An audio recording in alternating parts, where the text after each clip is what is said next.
Mas eu quero anunciar para vocês que amanhã, principalmente na parte da tarde, o tempo vai estar ótimo. Seja lá para onde você for. Uma coisa que é interessante é que com Deus o tempo sempre está bom. Não tem tempo ruim. Ainda hoje eu e minha esposa estávamos conversando hoje à tarde. Olha, um tempo desse poderia ter arruinado totalmente essa semana de palestras. Eu vi gente dando risada e se alegrando em tudo quanto foi lugar por aí. Isso é motivo de ações de graças, pelo fato de a gente ver que a nossa maneira de viver não está sujeita à previsão do tempo. Graças a Deus por isso. Porque Deus, a Bíblia nos diz que Ele é a fonte da nossa alegria, não o tempo. Eu sei que atrapalhou um pouquinho, tinha uns planos assim legais, mas eu vi tanta gente enlameada hoje, que eu fiquei até com dó dos fósseis. Os fósseis não tinham nem um pouquinho de lama comparado com esse povo aí. Então, de qualquer forma, dá para perceber o dilema da coisa. Nós estamos tratando especificamente do dilúvio. Então, vamos ver, estudar um pouquinho para onde teria ido toda essa água que inundou o planeta. Pequena recapitulação, nós já vimos que a situação geológica do planeta antes do dilúvio, nós não tínhamos nem montanhas tão altas, nem os oceanos eram tão profundos. Montanhas de 2,5 km no máximo de altura a partir do nível do mar. Fundo dos oceanos, 3,5 km. Nós sabemos que antes do dilúvio havia uma grande fauna, uma grande flora na superfície desse planeta. Já falamos que provavelmente na superfície do planeta havia de 700 milhões a 2 bilhões de habitantes na época do dilúvio. E Noé era o único que encontrou graça diante de Deus. Homem sério, homem que queria trabalhar honestamente, fazer aquilo que agrada a Deus. Essa parte que nós vamos trabalhar agora é uma parte para mim que eu gosto muito. Na área de física, eu trabalho mais com a área experimental do que com a área teórica. Porque na área teórica é tudo blá blá blá, entende como é que funciona? É tudo assim, porque eu acho, porque eu penso, não sei o que tem. Na área experimental não, na área experimental você vai no laboratório e faz uma experiência, se deu certo, deu, se não deu, não deu, você joga a sua teoria fora, se não deu certo, se deu certo você publica e a coisa funciona desse jeito. Até agora eu apresentei para vocês uma teoria. Essa teoria, como já mencionei, foi proposta por um homem, Dr. Walter Brown. Quando ele propôs a teoria, ele não era evangélico e ele não conhecia a Bíblia. Mas é fascinante o quanto que esse negócio é parecido com a Bíblia. Principalmente na parte que a gente entrar aqui agora. Depois, se você tiver um tempinho, depois você vê o que você vai ver aqui. Vá ao seu quarto, mais tarde, e leia o Salmo 104. É só lembrar de quarto para 4, é só trocar pouca coisa ali. O Salmo é 104. Leia esse Salmo, você vai ficar impressionado. Vamos dar uma olhadinha. Estamos aí com um processo, como mencionei, as águas do dilúvio estavam saindo lá de baixo, chegando à superfície, inundação em todo o planeta, um problema sério de muitas tempestades. Eu mencionei a respeito de ondas de provavelmente até 120 metros de altura. Algumas pessoas ficaram preocupadas, falaram, mas e a arca?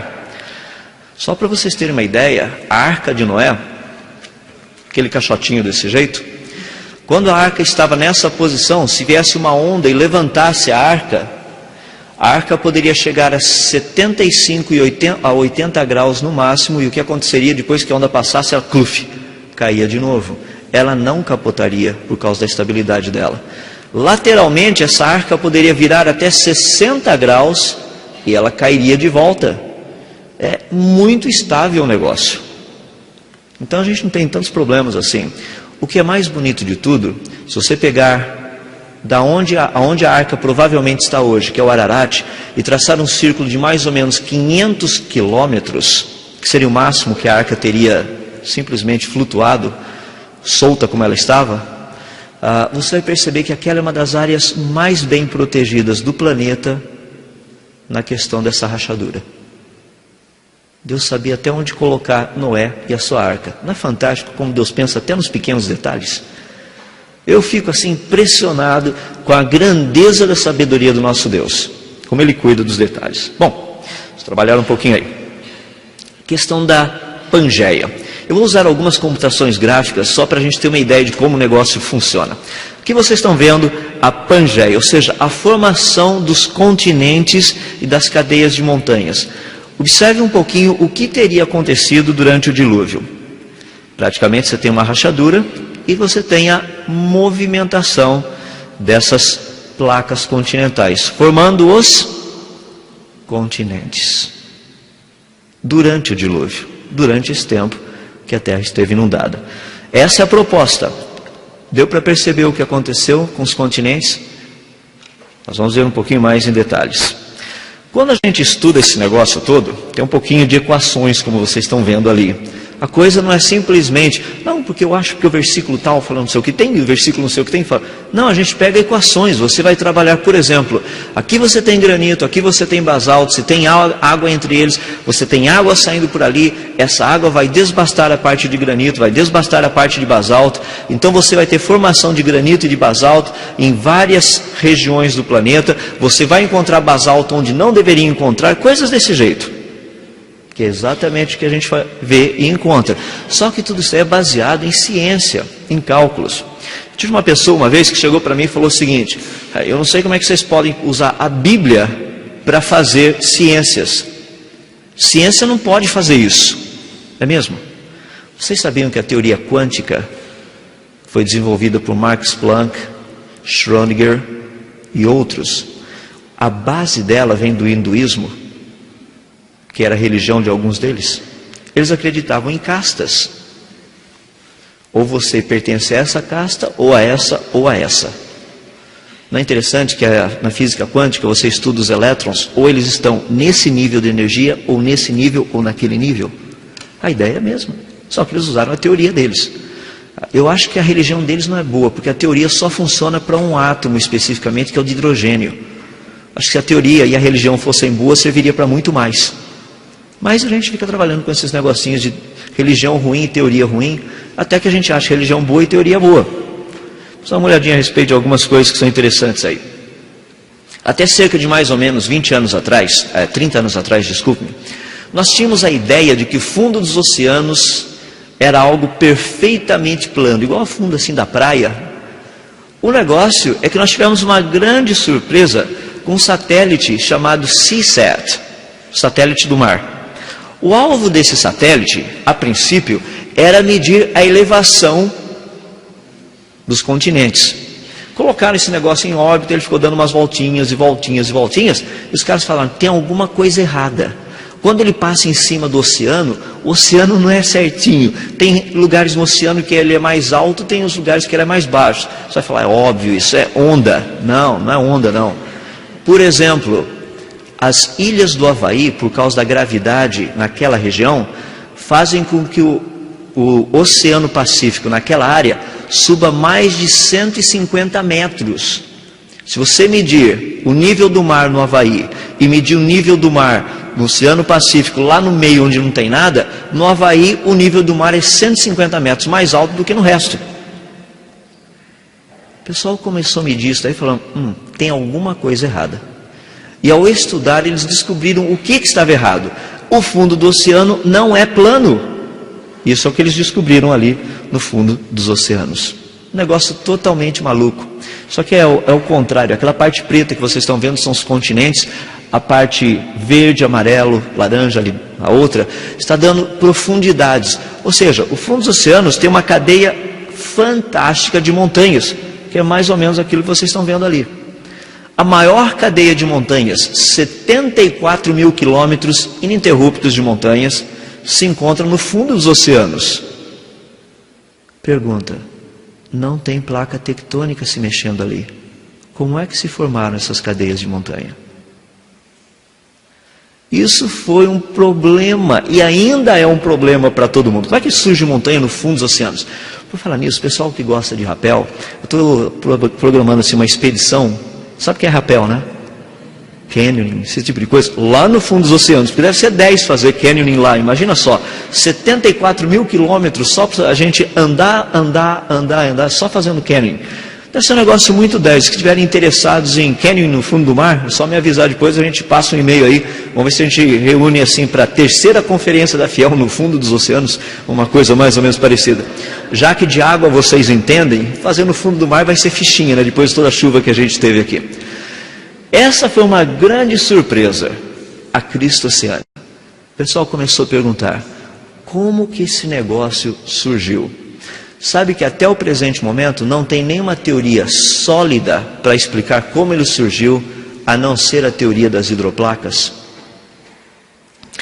Todas as teorias nos dão ideias, mas a gente não sabe de onde teria vindo a força para fazer o negócio. A teoria das hidroplacas propõe algo mais ou menos assim. Imagina uma mola comprimida, apertada, com 2 pedacinhos de madeira em cima dela. A partir do momento que eu separar os pedaços de madeira, ou seja, agora a mola não tem mais pressão em cima dela ali no meio. O que aconteceria com essa mola? Ela faz aquela curvinha por causa da pressão dela.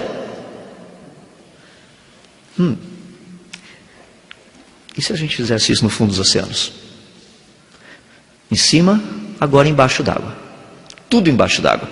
Aqui vocês teriam do lado direito a África, do lado esquerdo a América. O que você tem é granito em cima, basalto embaixo. As placas de granito estão se separando. O basalto embaixo não tem mais pressão em cima dele. Aquela distância no meio é literalmente a rachadura, aonde a rachadura passou. Fez com que houvesse uma separação ali. Olha que coisa interessante que acontece com a rocha no fundo dos oceanos. Pelo fato da Terra ser redonda, ela apresentaria rachaduras latitudinais e longitudinais, ou seja, desse jeito e desse jeito, que é como vocês estão vendo ali. O que é fascinante nisso, olha o fundo dos oceanos. É exatamente o que a gente vê no modelo computacional, é exatamente aquilo que a gente trabalha. Um dia, a África e a América já estiveram ligados, como a gente está vendo ali. Por onde passou a rachadura? Bem onde você está vendo a crista oceânica hoje. Ali foi o pontinho aonde essa rachadura toda passou. O pessoal fala, tá bom, mas uma rachadura? E esse negócio da água embaixo, água em cima, como é que teria ficado isso? A gente estuda isso também. Por exemplo, se a água estivesse lá embaixo, ela estivesse saindo, ela iria começar a remover um pedacinho da parte de cima, que é a parte do granito, e da parte de baixo, que é a parte do basalto. Olha que coisa interessante no gráfico que você tem ali à sua esquerda. A hora que essa água terminasse, o que aconteceria? Tchum! O negócio cai por causa da erosão, agora ele afunda. O que nós teríamos praticamente seria uma praia muito grande e de repente um barranco caindo de vez para o fundo dos oceanos, que é exatamente o que a gente encontra em todos os continentes. Não somente isso é interessante, porque as pessoas começam a perguntar, tá bom, mas e os continentes? Porque segundo a teoria das placas tectônicas, você tem essas placas se movimentando. A teoria das hidroplacas propõe um processo muito mais simples. O que você tem embaixo dessa placa continental? Água. A água escorrega. A gente não passa por problemas de aquaplanagem de vez em quando. Você está dirigindo o seu carro, você faz uma curva naqueles dias de chuva, que quase ninguém sabe nada de chuva. Você faz uma curvinha assim, o que acontece? Seu carro vai embora. Aquaplanagem, escorrega. Só um pequeno parênteses aqui, só para vocês saberem. Vocês sabem como é que chinês dá nome? Porque chinês dá nome para os filhos usando água e pedra. Vocês sabem, né? Ele pega a pedrinha e joga na água, e a pedrinha faz assim, ó, Xin Tin Po. Essa é a maneira de dar nome. Só estou dando um pouquinho para vocês verem como a água é um negócio influente na vida do nosso planeta. Até para dar nome para as crianças. De qualquer forma. Deixa eu deixar para vocês. Vamos ver o que teria acontecido nessa movimentação de coisas aí. Porque o grande problema que nós temos é para onde foi toda essa água do dilúvio. Então vamos dar uma olhadinha. Olha que coisa interessante. Aqui vocês estão vendo um continente todo embaixo d'água. Digamos, por exemplo, América. Estou ilustrando. Ela começa a se deslocar e olha o que acontece. Opa! Agora ela ficou compacta e mais alta. Um negócio que é interessante, as pessoas perguntam, mas para onde foi toda a água? A água não foi para lugar nenhum, está aqui no oceano. Até que o dia que você passar aí nesse oceano, quiser molhar o seu pezinho lá, você pode até cantar assim, ó. Muita gente já morreu nessa água. E é verdade, o povo antediluviano morreu aí. Vocês acham que eles morreram aonde? A água do dilúvio está toda aí. Eu sei que muita gente acha engraçado, mas é verdade isso. Já pensou, qualquer hora você acha um fóssil aí nadando no oceano? O contexto todo, que muitas pessoas têm dificuldade de entender, é que no fundo o que teria acontecido é algo bem simples. Seria algo assim: os continentes agora, ao se moverem, por causa do momento de inércia, eles foram compactados.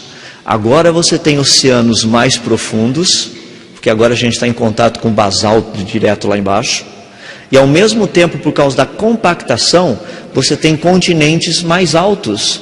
Ou seja, a quantidade de terra, de superfície de terra no planeta Terra, hoje é diferente daquela pré-diluviana. Os continentes hoje são menorzinhos. Se você somar a área de todos os continentes de hoje, não daria a área da Pangeia inicial. Os continentes são mais altos, os mares mais profundos. A água não foi para lugar nenhum, continua toda aí. O que é fascinante nisso é que a movimentação de um continente iria produzir algumas coisas interessantes como essas. Primeiro, à medida que um continente se movimenta, por exemplo, a América está movimentando para cá. A hora que ela para, literalmente, ela vai encavalar. Por causa do momento de inércia, você teria uma cadeia de montanhas principais, uma região com planaltos e planícies, daí uma parte com cadeia de montanhas secundárias. Olha que interessante a América do Sul. Cadeia de montanhas principais, Cordilheira dos Andes, que a gente acha até conchinha lá em cima, né? No lago Titicacá, tem bastante conchinha lá dentro. Você pega, por exemplo, planaltos e planícies no meio e a Serra do Mar, nesse canto aqui, uma cadeia secundária. Se você olhar a América do Norte, a mesma coisa. De um lado você tem as Rochosas, do outro lado as Apalaches. Isso acontece no mundo todo. Qualquer lugar que você olhar, você vai perceber cadeias principais de montanhas. Para os que se deslocaram para a sua esquerda, cadeia de montanhas na esquerda. Para os que se deslocaram para a direita, cadeias de montanha para a direita. Para os que se deslocaram para cima, na parte de cima. Do jeito que a gente vê, como houve a movimentação continental. Portanto, os continentes se formaram durante esses dias de dilúvio. Aquilo que Noé provavelmente presenciou, que foi o topo das montanhas aparecendo, foi nada mais, nada menos do que os continentes se formando. Da onde ele estava, era o que ele conseguia ver. Daí vem o que a gente observa por aí. Essas são, por exemplo, parte das montanhas rochosas lá no Canadá. Olha as dobras das montanhas. Como que você dobra um tijolo? Não dá para dobrar tijolo, ele quebra. A menos que o tijolo não seja tijolo ainda. A mesma coisa com essas montanhas, com essas rochas. Outra coisa, dá uma olhadinha, por exemplo, do Grand Canyon do Colorado. O pessoal diz o seguinte: não, porque isso aí foi aquele riozinho que foi passando, em algumas milhares ou centenas de milhares de anos, ou em alguns milhões de anos, formou esse cânion. Tá legal. E a erosão do vento e da chuva não ia produzir efeito nenhum no cânion? Esse cânion é recente, ele tem uns 5.000 anos no máximo. Mas 5.000 anos atrás, mais ou menos, estava acontecendo um dilúvio aqui no planeta Terra. Hoje nós sabemos o quê? Que nessa região que vocês estão vendo ali, que é a região do Grand Canyon, é uma região que havia um grande lago, provavelmente que sobrou do dilúvio. Esse lago principal lá em cima, o Grand Lake, a parede dele ali embaixo deve ter estourado, caiu em cima do Hope Lake, que é um outro lago menor.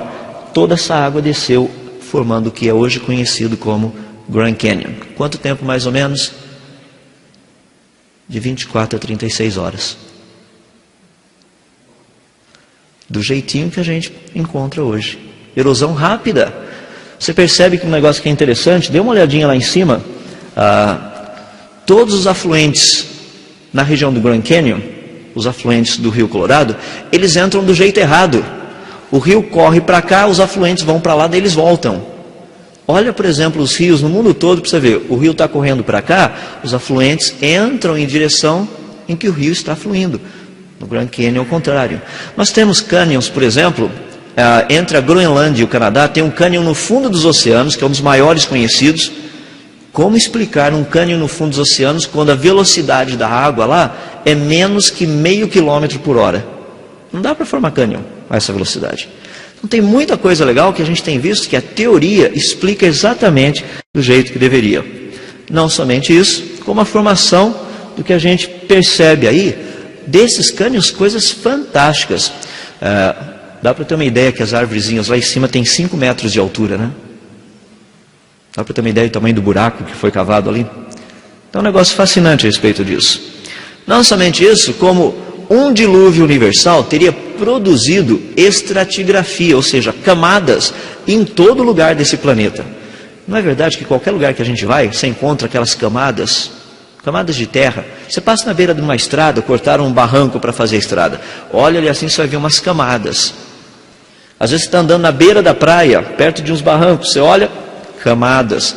A gente encontra isso no fundo dos oceanos, encontra nas cadeias de montanhas, em tudo quanto é lugar a gente encontra essas camadas. Em todas as direções, em várias direções. Só para você ter uma ideia. Isso é um negócio tão predominante no nosso planeta, e sabe o que é legal? Essas camadinhas desse jeito, elas se formam por uma sedimentação leve e calma. Aonde você encontraria uma sedimentação leve e calma? Você fala, não, no dilúvio tudo estava turbulento. Peraí, mas depois que o negócio aconteceu, a água ficou toda por aí, não ficou? Aquela lama e aquela montoeirada de sedimentos, todos em volta, misturados com a água. O que a gente tem 2 vezes por dia? A gente que está aqui do lado da praia. Maré alta, maré baixa. Maré alta, maré baixa. Isso é um negócio importante, a gente precisa estudar essas coisas aí para ver o que teria acontecido. Vamos ver esses resultados de uma forma mais específica. Agora, estamos e entramos na área da acomodação. Então, para onde foi toda a água do dilúvio? Está aí fora. Quem quiser tomar um banho na água do dilúvio, amanhã passe ali na praia, dê um mergulho, você fala para casa e fala, olha, a conferência foi 10, eu até tomei banho na água do dilúvio. Pode chegar lá e contar, pessoal, porque é verdade. É a aguinha do dilúvio que está aí fora, perto da gente. Vamos dar uma olhadinha hoje. Já mencionei aspectos geográficos, o quê? O Grand Canyon, um deles. Outro, as montanhas rochosas, tudo isso aí resultado. Estratigrafia, tudo isso o quê? Resultado. A crista oceânica, resultado. Todas essas coisas são resultados que nós vemos hoje do que aconteceu lá atrás. Mas tem alguns resultados que não são vistos assim facilmente. Por exemplo, as iedomas. As iedomas são umas coisas meio estranhas que você encontra muito na Sibéria. Você tem solo, você tem gelo, daí tem solo de novo em cima, daí tem gelo em cima disso. Olha que você vai perfurando. Já imaginou encontrar gelo embaixo da terra? É muito esquisito isso daí. Aqui tem alguns exemplos.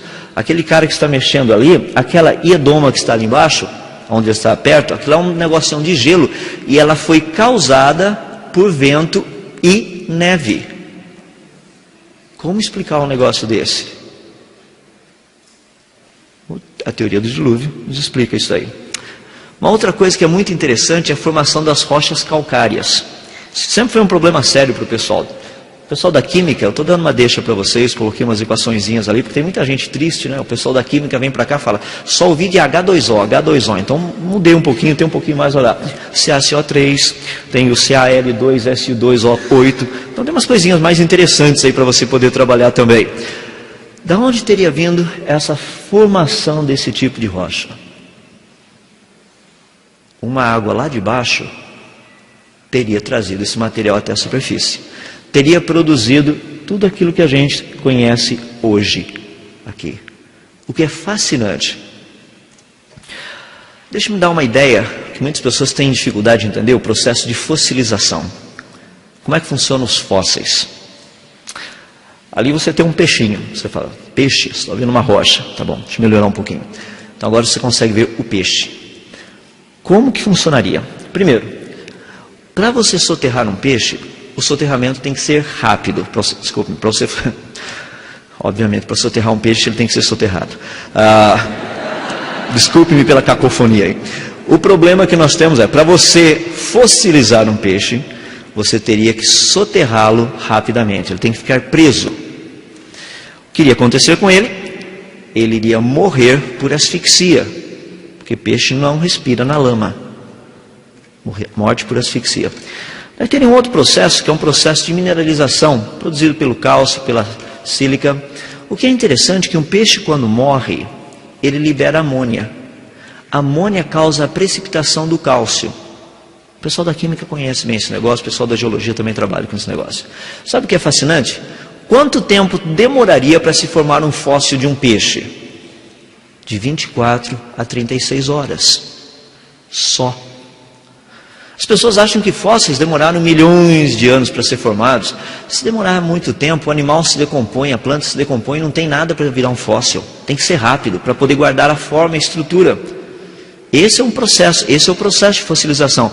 Daí você pergunta, mas como seria possível ter tantos fósseis no planeta como nós vemos hoje?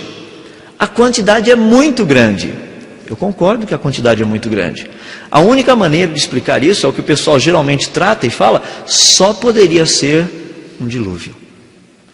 E muitos dos evolucionistas hoje acreditam em vários dilúvios locais. Não num só local, tá? Em vários locais não ao mesmo tempo, em vários locais, não ao mesmo tempo. Só para você ter uma ideia, veja que coisa interessante, eu uso muito isso daí como ilustração quando eu dou as palestras sobre fósseis.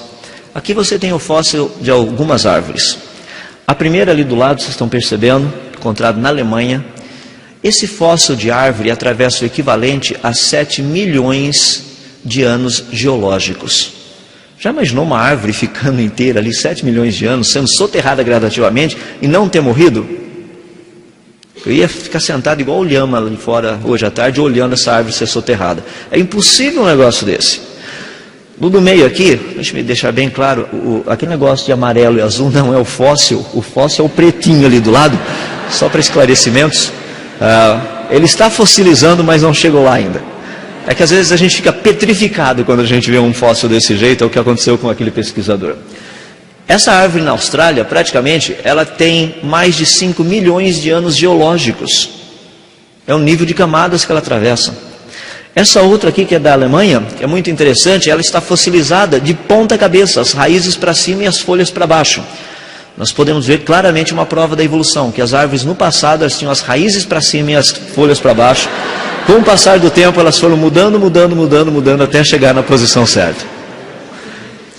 Todo esse processo de fossilização implica em algo que aconteceu muito rapidamente.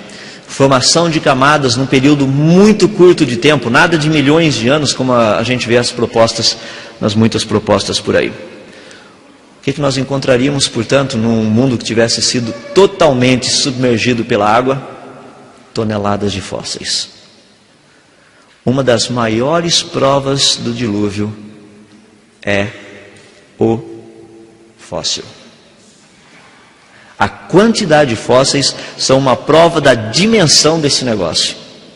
Só por curiosidade, 75% de todos os fósseis encontrados são de animais e plantas conhecidos hoje. Só 25% é de coisas que a gente não conhece ainda. Aos poucos a gente está descobrindo que alguns existem e estão vivos por aí ainda. Tem alguns que a gente não sabe. Mas 75% praticamente é de coisa conhecida. Fóssil de camelo, fóssil de cavalo, fóssil de jacaré, fósseis de ser humano, toda essa turminha aí. Mas o problema que nós encontramos maior nisso é o problema da coluna geológica. Porque quando nós olhamos a coluna geológica, estudamos a coluna geológica, as pessoas falam, esse é um negócio de milhões de anos. Isso daí aconteceu em várias épocas geológicas. Essa é a proposta. Se bem que a coluna geológica não apareça completa em nenhum lugar do planeta, aonde ela aparece, mais de 50% das camadas estão faltando, e apenas de 15 a 20% de toda a superfície do planeta Terra, aonde ela aparece, só tem 1/3 das camadas na ordem certa, do jeito que a gente vê no livro. É um pequeno probleminha esse. Agora vê que coisa interessante. Tem uma equipe da Universidade de Cornell nos Estados Unidos, e alguns de vocês já me ouviram falando sobre isso. Eles desenvolveram um trabalho muito interessante, o trabalho do Dr. Leonard Brand. Ele pegou praticamente 2 galões de água, interligou esses galões com um cano. Num dos galões ele colocou água, no outro galão ele colocou apenas tipos diferentes de solo. areia, esse tipo de coisa. E o que ele fez foi produzir um tipo de movimento de uma balança. A ideia era simular o que teria acontecido durante o dilúvio de Gênesis, assumindo-se maré alta e maré baixa por um período de aproximadamente 330 dias. Essa foi a proposta. A experiência que ele fez foi um negócio interessante. Ele colocou e começou a mexer esse negócio. Resultado: estratigrafia. A mesma formação de camadas que a gente está habituado a ver aí fora. Ele deu um passo além disso. Ele pegou grupos diferentes de animais mortos, como vocês estão vendo, mamíferos, anfíbios, aves e répteis, todo esse negócio, animais de tamanhos diferentes, pesos diferentes, todo esse negócio misturado num tanque muito grande com água e lama, produzia um processo de compressão, descompressão, compressão, descompressão. Olha a ordem deles. No fundo do tanque ficaram os anfíbios, um pouquinho mais em cima os répteis, na parte superior mamíferos e aves. Ele descobriu que o posicionamento de animais dentro dessa montoeirada de lama e lodo era referente à densidade do animal e não ao peso do animal. Agora, o que é fascinante é que a gente já viu isso em alguns outros lugares por aí, né? Por exemplo, a coluna geológica. A mesma ordem, o mesmo jeitão. O que é fascinante, olha o que o dilúvio nos dá. Cientificamente falando. Segundo a evolução, a cronologia mostrada pela coluna geológica equivale a cerca de 600 milhões de anos e contam a história de como vida evoluiu no planeta Terra. Isso não é possível reproduzir em laboratório. Do outro lado, vocês têm a proposta dos criacionistas quanto ao dilúvio.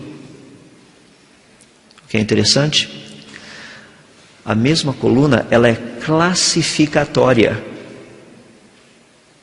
Quanto tempo para que tivesse surgido toda a coluna geológica com todos os fósseis no lugar certinho como nós encontramos hoje? 1 ano. E isso a gente reproduz no laboratório. Boa ciência, boa religião. Você procura as coisas e você as encontra. Eu fico assim tão impressionado, porque tudo isso que eu estou mostrando para vocês, todo esse trabalho foi feito por alguém, por uma equipe que quando começou, o pessoal, eles eram ateus. Eles não tinham a Bíblia como referência, eles tinham apenas evidências aí fora para olhar. Eles olharam, viram e falaram, deve ter acontecido isso. Por causa disso, isso aconteceu. E por causa disso, isso então aconteceu. Foram olhando essa sequência de evidências e de acontecimentos, formaram todo esse negócio até que de repente alguém falou, espera aí, isso daí está cheirando religião. Isso daí parece até o dilúvio de Gênesis, do jeito que vocês estão colocando. Aí se deu a conversão do Dr. Walter Brown.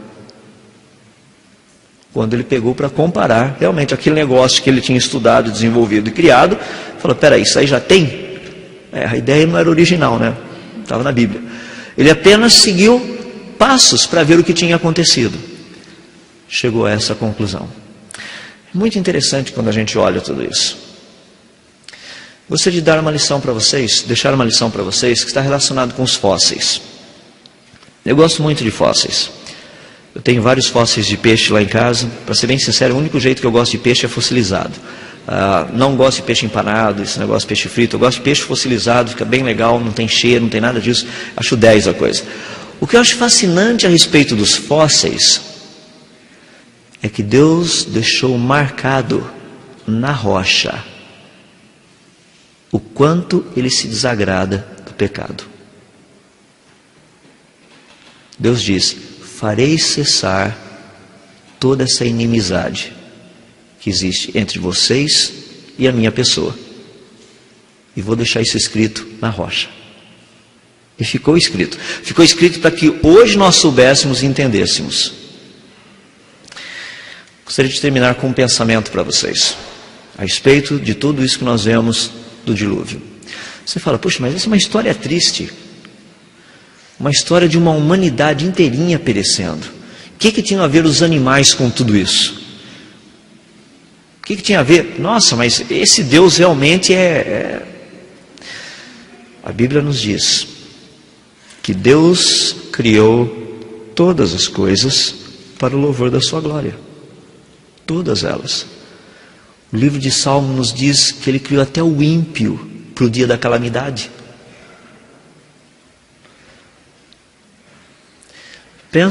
Pensem na proposta que Deus tem para conosco nessa questão do dilúvio. E o que eu gostaria de perguntar para você é o seguinte. Já mencionei, Noé teve irmãos e irmãs. Noé teve tios e tias.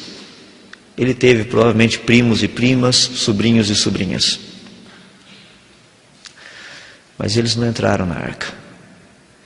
Apenas Noé e sua família.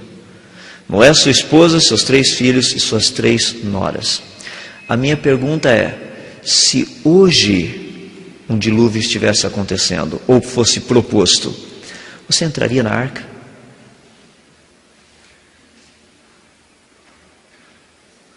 Para e pensa o quanto você está preocupado com as coisas de Deus hoje. Se você não parece como uma daquelas pessoas pré-diluvianas andando para baixo e para cima, pensando, nossa, tem que entrar na faculdade, tem um monte de coisa, olha, esse negócio de Deus, esse negócio de santidade. O que foi falado aqui sobre a vida de José é muito legal, foi falado sobre a vida de Noé é muito legal, mas lá fora o lance é outro, entende? A jogada é outra, tem coisa ali que rola que é diferente. Aqui tudo bem, tudo legal, mas lá fora a história é outra, entende? Lá o jogo é diferente. Eu te garanto que se a sua atitude é essa, você seria exatamente igual àquele pessoal que ficou do lado de fora da arca e que hoje nós temos o prazer de estudar os seus fósseis. Para e pensa. Vamos orar? Senhor nosso Deus, nós somos tão gratos a Ti, porque a Tua palavra nos diz, vede que grande salvação nós temos recebido. Nós temos recebido essa salvação do Senhor. Às vezes nós pensamos apenas na questão de uma salvação física, no sentido de não sermos destruídos, mas a Tua palavra nos mostra que ela vai muito além disso. Não é uma questão apenas de preservação do físico, é uma preservação da alma, do intelecto, das nossas emoções, da nossa integridade, de todas essas coisas. Somos tão gratos a Ti, porque durante esses dias o Senhor esteve falando aos nossos corações a respeito dessas áreas. Nós pedimos a Deus para que ninguém daqui, venha a ser negligente a tal ponto de sair e esquecer dessas verdades. Mas como possamos fazer, como diz a Tua palavra, desenvolver a nossa salvação. Desenvolver essas coisas que aqui o Senhor nos ensinou. Nós não sabemos o que o futuro tem preparado para nós. O Senhor sabe. Porque o Senhor disse que cada um dos nossos dias foi escrito e determinado. O Senhor sabe exatamente o que vai acontecer daqui 24 horas, daqui 1 ano, daqui 100 anos, até o final da história. O Senhor já sabe cada evento. Nós não. Pedimos para que, à medida que nós vivemos cada etapa dessa história que o Senhor tem nos proposto, que possamos fazê-lo de uma maneira agradável ao Senhor.